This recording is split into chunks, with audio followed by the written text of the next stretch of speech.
The story of Prophet Yousuf. Prophet Yousuf, peace be upon him, was the beloved son of Prophet Yaqub, peace be upon him, who also had 11 other sons. Binyamin, who was the youngest, was from the same mother as Yousuf, while the rest were older half-brothers. When Prophet Yousuf was a young boy, he woke up one morning stunned by a mysterious dream he just had. He ran to his father in excitement and said, "Oh, my father, I have seen 11 stars and the sun and the moon. I saw them prostrating to me." Prophet Yaqub was overjoyed in realization that his dear son Yousuf was indeed the chosen one by Allah to the prophethood. However, Yaqub was concerned about his older son's possible reaction to this dream. For even though he treated them the same, he knew they all secretly had jealousy towards their younger brother Yousuf. He therefore warned Yousuf against telling his dream to his brothers, for they may harm him in the future. As time went on, the hatred and evil intentions in the hearts of Yousuf's brothers kept growing. They envied Yousuf because they felt he was special, and they were not. Unable to handle their emotions, they thought of a plan to get rid of Yousuf by throwing him into a well. So one day they approached their father and suggested that he sends Yousuf to come with them on a trip outside. Yaqub was skeptical of the brothers as he feared for Yousuf's safety. Reluctantly, he agreed. And then the next day, Yousuf set off with his brothers. They traveled far in pursuit of a well deep enough to throw their brother in. When they finally reached the well, they pretended to all go and retrieve some water. They led him to it, which they then grabbed him. Yousuf began struggling and pleaded with them to let go. The brothers eventually outpowered Yousuf and threw him down the well and rushed back home. The brothers reached and ran to their father carrying Yousuf's shirt that was smeared with sheep's blood. They cried, "Oh, our father, indeed we went racing with each other and left Yousuf with our possessions, and a wolf ate him." Yaqub was suspicious of their story. He in his heart believed his son was still alive and that the brothers were likely enticed by Shaitan, Satan, to do evil. He pointed out that if the wolf was to have actually killed Yousuf, the t-shirt would have been ripped up while attacking him. Yaqub maintained faith and patience and prayed every day for his son's safe return. Meanwhile, Yousuf managed to cling onto a stone ledge. He prayed and begged to Allah to grant him salvation. Soon a caravan that was on its way for Egypt stopped at this well to fetch some water. As they pulled the bucket up, they were shocked to see the boy clinging onto the rope. The caravan people realized the beauty that Yousuf possessed and began to discuss amongst themselves to take him in as a slave. Immediately, they then shackled Yousuf and took him along to Egypt. Here, he was auctioned and sold as a slave to the highest bidder, who happened to be the treasurer, Al-Aziz. Yousuf's new master, who had no children, was completely taken with Yousuf. He told his wife to take good care of Yousuf, and they could either use him as slave or take him for a son. Years went by. Yousuf not only grew up to be a handsome young man, but was also blessed with exceptional knowledge and wisdom by Allah. His honesty won the heart of Al-Aziz, who placed Yousuf in charge of his household. During this period, Yousuf was confronted with his second trial. Zuleika, Al-Aziz's wife, who watched Yousuf day after day, began to feel passionately about him. Her obsession heightened to a degree where she was desperate to fulfill her desire. One day, when her husband was away from home, she closed the doors and invited Yousuf to her. Yousuf, fearing Allah, replied, "I seek refuge in Allah. Indeed, He is my master who has given me shelter. Indeed, wrongdoers will not succeed." He turned away and ran towards the closed door to escape. Zuleika chased after him in desperation and grabbed his shirt from the back, which caused his shirt to rip. The door opened and Al-Aziz entered. Ahmed, she ran to him, cried and accused Yousuf of trying to force her into something she didn't want to do, and kept resisting. Yousuf was baffled. He continued to deny his mistress's claim, saying, "It was she who sought to seduce me." Al-Aziz was a fair man. He was confused and unsure of whom to believe, so he consulted his wife's cousin for advice. "If his shirt is torn from the front, then she has told the truth, and he is of the liars," advised the cousin. However, his shirt was ripped from the back, meaning she was the forceful one. Yousuf's innocence was then proven. Al-Aziz apologized for his wife's indecency, but swore Yousuf to keep the situation a secret. Despite this, the story of Zuleika's and Yousuf began to spread. Other women began ridiculing her character. Distressed, Zuleika planned to prove to them her helpless reaction to Yousuf's extraordinary handsomeness. So she then invited some women to a banquet at her residence one day. There she served them fruit along with knives. When the women were happily chatting away while slicing fruits, Zuleika summoned Yousuf. The women looked up at him. Astonished at such angelic beauty, they cut their hands without even realizing they had. Zuleika seized the moment to announce that this was the man for whom she was blamed.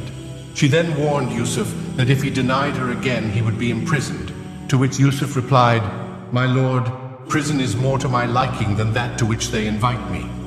That night, Zuleika convinced her husband that the only way to safeguard her honor and his prestige was to imprison Yousuf. Thus, Yousuf was thrown into jail. During Yousuf's time in jail, he was bestowed with the ability to interpret dreams. Two of Yousuf's cellmates, mesmerized by his piety, asked him to have their dreams explained. One dreamt that he was serving the king wine, and the other was carrying bread on his head which two birds were eating up. Yousuf initially called them to Allah, then interpreted, "O two companions of prison, as for one of you, he will give drink to his master of wine, but as for the other, he will be crucified, and the birds will eat from his head." And he said to the one whom he knew would go free, "Mention me to your master." However, when he got out, Shaitan made him forget to mention Yousuf to his master, and thus Yousuf remained in prison for several years. One day the king of Egypt had an odd dream, and he summoned his men and asked them to explain to him the dream. The servant, who immediately remembered his companion in prison, informed the king of Yousuf and his impeccable dream interpretations. The king sent off his servant to prison to meet with Yousuf and inquire about the peculiar dream. Yousuf was overjoyed at the sight of his companion and knew that this was indeed the plan of Allah. He told him that the dream meant that you will plant for 7 years consecutively, and what you harvest leave in its spikes, except a little from which you will eat. Then will come after that 7 difficult years, which will consume what you saved for them, except a little from which you will store. Then will come after that a year in which the people will be given rain, and in which they will press olives and grapes. Amazed, the king ordered Yousuf to be presented before him. Yousuf, however, refused to leave prison until his innocence was proved. The king thus summoned the women relating to Yousuf's incident. The women who had their hands cut spoke of Yousuf's innocence before the king. "Allah forbid, we know about him no evil." The wife of Al-Aziz was trapped. She then confessed to the king, "Now the truth has become evident. It was I who sought to seduce him, and indeed, he is truthful." Thus, Yousuf's innocence was then proven. Released from prison, Yousuf stood before the king to thank him for his generosity. The king, who was greatly impressed by Yousuf's honest mannerisms and his pleasant personality, led him to being appointed as the storekeeper over the storehouses across his land. As in charge, Yousuf immediately acted and began to harvest and store crops for the 7 years of fertility. Then there approached the years of famine that spread so far it reached the household of Yaqub in Canaan. Yaqub then decided to send all his sons except Binyamin to Egypt to purchase provisions. Yousuf immediately recognized his brothers and provided for them, but kept his identity disguised. He casually inquired about their family. The brothers informed the Yousuf of their house back in Canaan and their father and brother back home. Yousuf informed them to bring their younger brother along next time, or they shall receive no further provisions. He also placed the money they had paid with their supplies as an incentive to return. The brothers returned home and said, "O our father, measure has been denied to us, so send with us our brother so that we will be given provisions again, and indeed we will be his guardians." Yaqub was enraged. How could he trust them when they had failed him terribly with Yousuf before?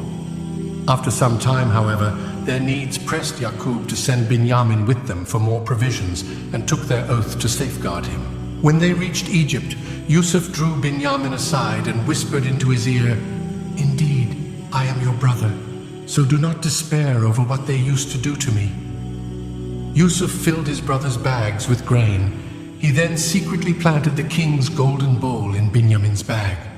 On departing, the brothers were stopped by the king's soldiers who were looking for the king's missing cup. The bags of the brothers were searched, and the missing cup was retrieved from the bag of the youngest brother. Binyamin. The soldiers cried, "Indeed, you are thieves!" The brothers were shocked. The brothers immediately remembered their sick father back home and their vow to safeguard Binyamin at all cost.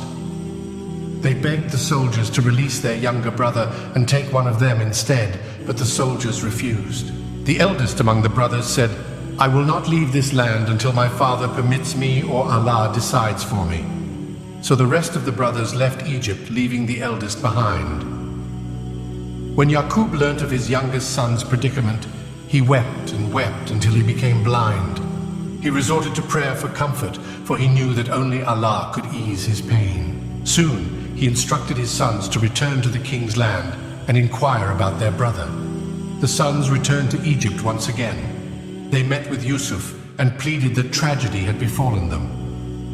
Yousuf then spoke to them in their native language. "Do you know what you did with Yousuf?" It didn't take long for the brothers to realize that this was indeed their long-lost brother and began to tremble in fear. But Yousuf comforted them, saying, "May Allah forgive you." He then said, "Take this, my shirt, and cast it over the face of my father. His eyesight will return." As instructed, the brothers casted Yousuf's shirt over their father's face, and Allah miraculously restored his eyesight. They begged their father to seek Allah's forgiveness for them. Together, they all set off to Egypt, where Yousuf warmly welcomed them. Yousuf raised his father upon the throne and said, "O my father, this is the explanation of my vision of before. My Lord has made it reality, and he was certainly good to me when he took me out of prison and brought you here after Satan had induced estrangement between me and my brothers. Indeed, my Lord is subtle in what he wills. Indeed, it is he who is the knowing, the wise." Thus, Allah reunited father and son. The lesson from the story of Prophet Yousuf is that from his dream, knew he was destined for greatness, but it seemed at every turn of his life he was met with difficulties and adversity. He was betrayed by his brothers, sold as slave, and unjustly imprisoned.